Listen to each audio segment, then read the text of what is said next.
Let us perform an experiment using Peltier element.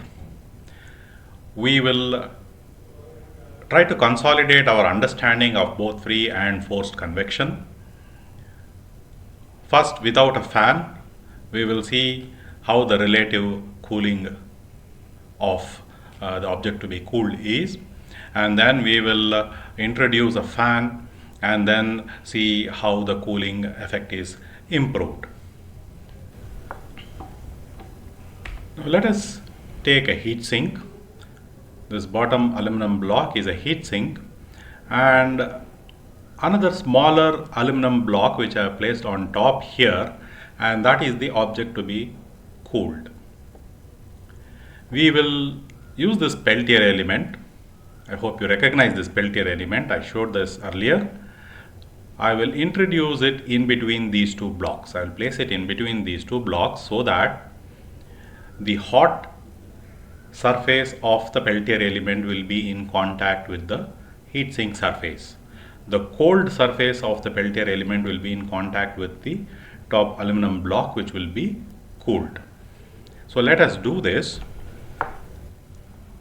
Observe the heat sink and the block to be cooled.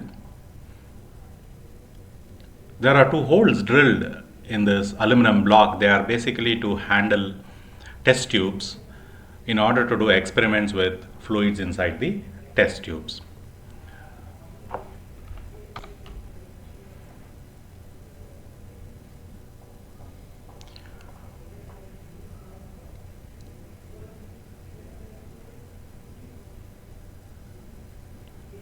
Let me now take the Peltier element and carefully insert it in between the two blocks.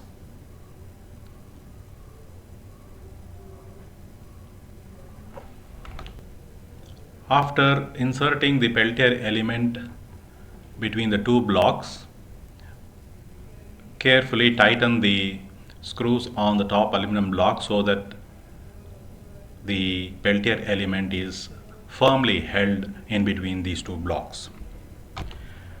Next, we connect the wires, leads of the Peltier element to the power supply. You connect the black lead to the negative of the power supply, and the red or the positive of the power supply is connected to the red lead. Now switch on the power supply, adjust the voltage, allow around 1.5 amps of current to flow through the Peltier element. The voltage is indicating around 7.5 volts and the current is close to 1.5 amps. So now I will take a digital thermometer, place it near the Peltier system and use the probe to measure the temperatures, the cold and the hot junctions.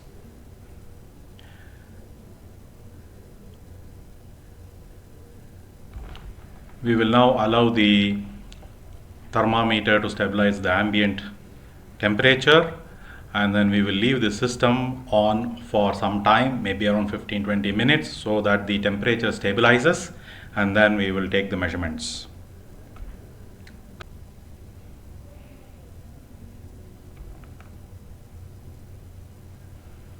The ambient is at around 27.4. Let us now measure the cold junction temperature, not actually the cold junction, the temperature of the cold aluminum block. You will see that the temperature is lesser than the ambient, reducing. Let us see to what level it reduces.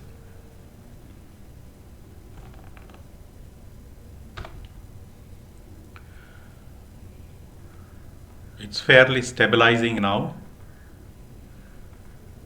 Probably it will settle down at around 22 or maybe 22.2.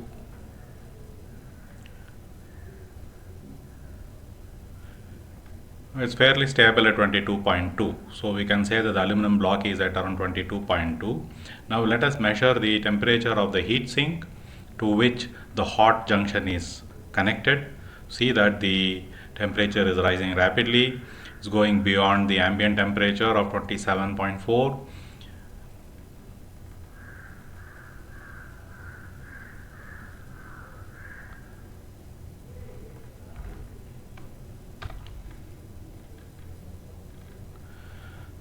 So it will probably stabilize at around 38 or so. Yeah, around 38, 38.1. The heatsink is hot if you touch it. If you keep the probe aside, it will try to settle to the ambient. It will go down to 27.4. So you see that in this experiment, we have not used a blower. It is just free convection. The cold junction of the Peltier junction is connected to this block, and then it is giving a temperature reading of around 22.2, and the heat sink was hot at around 38 degrees centigrade, and we gave an input potential of 7.5 volts across the Peltier terminals, passing a current of 1.5 amps. Now let us introduce forced cooling. Let us fix a fan and then see if there is any improvement.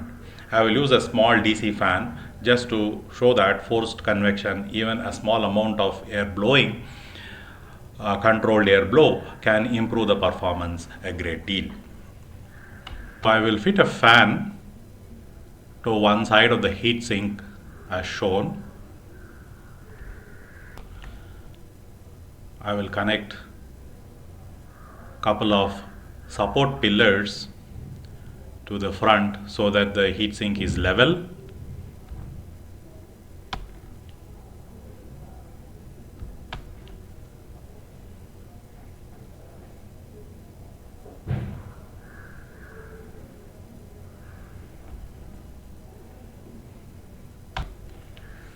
So now we have the fan and the support pillars connected. So now you have two wires coming from the fan and two wires coming from the Peltier element. So let me connect the positive of the Peltier element to the positive of the fan. Both the wires, red wires, I will connect together. Then I will connect the crocodile clip connected to the power supply. I will connect the black wires of the fan and the Peltier element together, and then connect the negative of the power supply to that.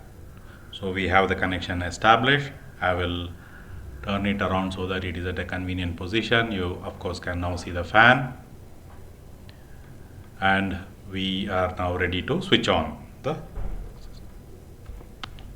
Let us now switch on the power supply.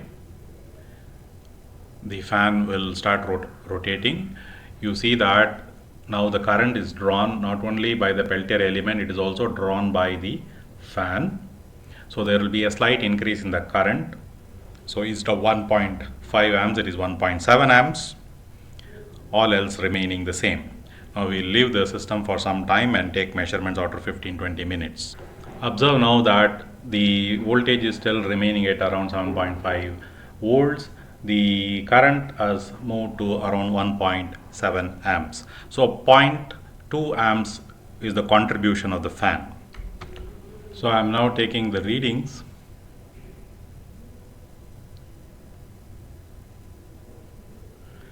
So I am taking the reading of the cold aluminum block with forced cooling.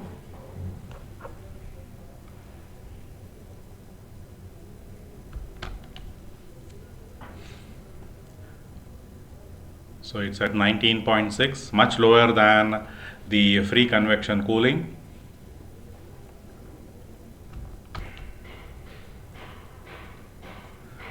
It has reached around 18.7 degrees centigrade. Probably it will settle at this value, or maybe 18.6.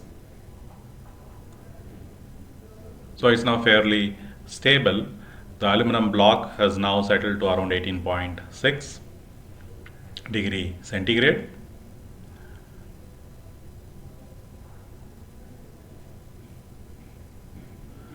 We can now see the temperature of the heat sink to which the hot junction is connected. The heat sink temperature is higher, definitely. So you will see that the heat sink temperature rises. It's beyond ambient now, but it will be much lower than what it was with the free convection. So it has settled around 30.8 degree centigrade, around 31 probably. So we can say that it is around 31 degree centigrade. So you see the difference here, 31 to around 18.6, close to around 13 degree centigrade difference. Same in the other earlier case, but now the temperature has gone down, the heat sink temperature has also gone down, and that is the advantage of having forced convection.